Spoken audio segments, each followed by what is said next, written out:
Have you ever wanted to take a Premier League tactic and see if it works in the rest of Europe? Well, this is our chance. Let's take a look.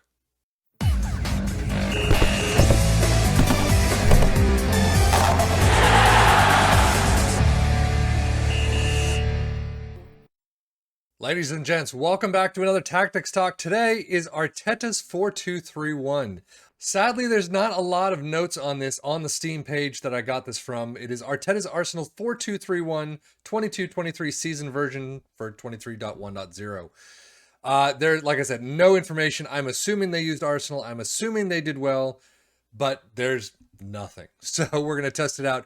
As you can see, we are using Juve, Hellas Verona, and Lecce. They are the three in the Italian league as we're switching over from the Premier League that are scheduled to be first, 10th, and dead last with Lecce. So sadly, this tactic did not work all that well. And for some reason, I don't know if it's Italy, if it's the teams I chose, but a lot of the tactics that I've chosen for these Italian clubs, they don't seem to work all that well. Nowhere near as well as like a Man City, where they came in first or second almost every single time. However, in this one, as you can see, let's go to the league table. Juve finishing out in the Champions League spot, but fourth, with 23 wins, 9 draws, and 6 losses, 78 points. I will say not too far off Atalanta, who came in first, but still quite a bit of a gap. Then you go all the way down to Hellas Verona in 13th, who were supposed to be 10th, 46 points with 13, 7, and 18. So not a very good start for them.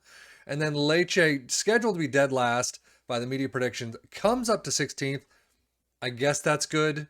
But still, when you want a tactic, like a plug-and-play tactic, which there are really no plug-and-play tactics, I will tell you, coming up to 16th is really not what you're looking for.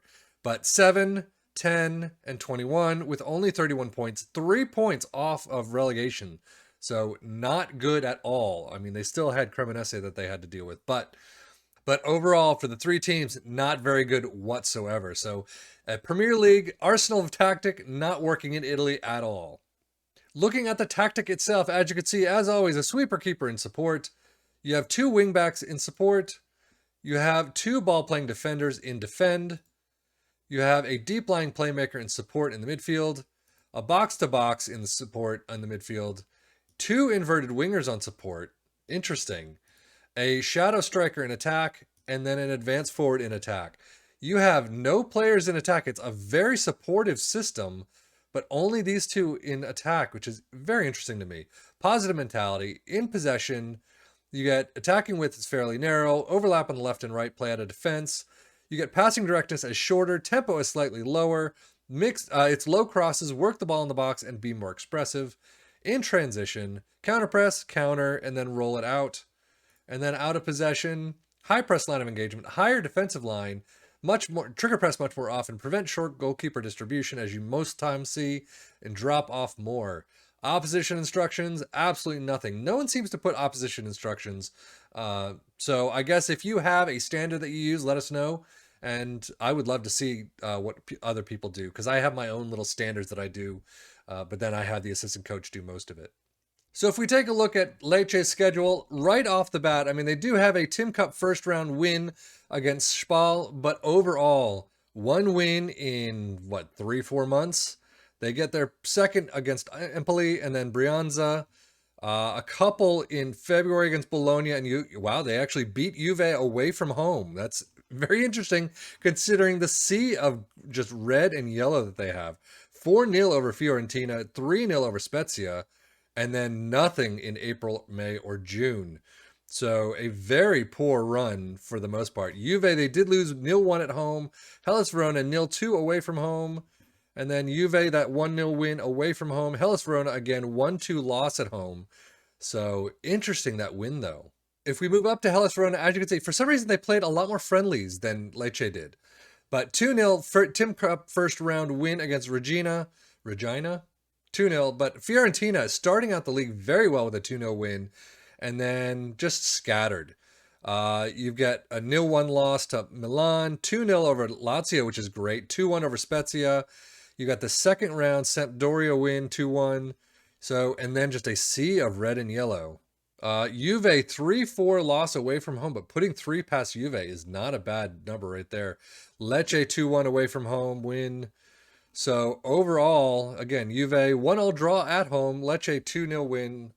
So overall, a lot more spotty as you would expect, as mid-table or just under mid-table.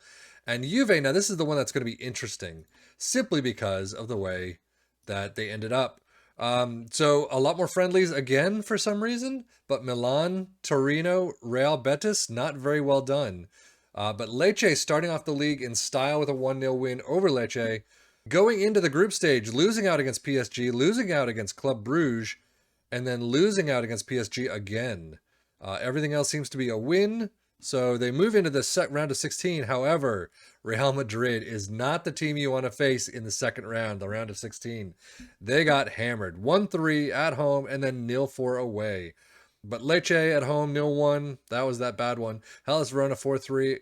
They do lose out, as you can see, in the Tim Cup semi-final first leg and the second leg.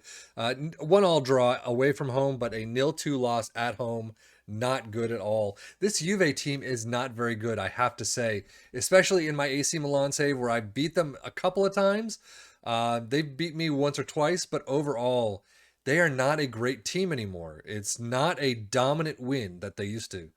But ending May, all in all, unbeaten completely, and then losing out in the final match of the season, Atalanta 0-3 at home. Not a great schedule whatsoever for Juve. Stats-wise, as you can see, I mean, Juve do get the most goals in the league with 79, Milan at 72, Hellas Verona do have 57. So it is apparently a very, a fairly attacking role, but 79 compared to what we saw with Man City. I mean, granted, Man City is probably a league above Juve, but still, I mean, 79 isn't really stuff that you would. I think that's what we were getting from Bournemouth when they were finishing mid-table, maybe a little higher than that. Fewest shots against no one, really. Inter right there, but most possession, Juve with 59. So most dribbles, nobody. Fewest conceded, Juve with 42 in 38 matches.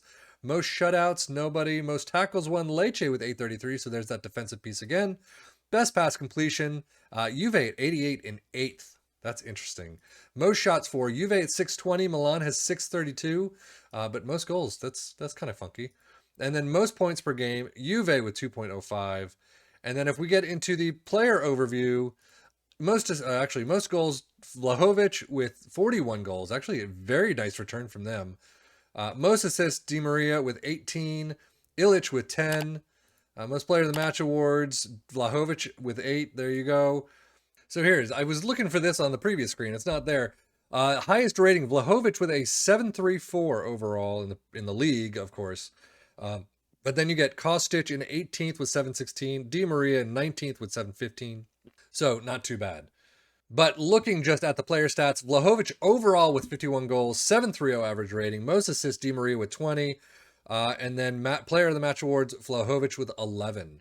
But with Roberto Piccoli with 15 goals, highest average rating 7.10 for Ilic, most assists Ilic with 10, and then most player of the match awards Adrian Temetse, is that how you pronounce it? But he's got 4, and that is really it. Lecce, this will be interesting, 18 goals for Colombo. Now Colombo's on loan from Milan, there you go, because he's in my AC Milan save, but I keep sending him out on loan. Banda with the highest average rating at 7, most assists with Banda with 6, and then Banda again with most player of the match awards with 3. So that is it. I will say, not a very good tactic to use for the Italian league, at least for these 3 teams. I don't know how it would look with like a Napoli that everyone else uses. Maybe stay away from this. We do have a couple more tactics that we're going to play in Italy. They don't all work all that well. So I will tell you right off the bat, I'm kind of thinking already to switch it to maybe Germany or something else and see what we can do in those other leagues, because Italy just doesn't seem to be working for a plug and play tactic. But that is it for me, Safian FM, for this tactic, the Arteta Arsenal 4-2-3-1 tactic. Just doesn't work, sorry to say. But for the Football Manager blog channel, I'm Safian FM saying thank you so much for watching. As always, take care and enjoy.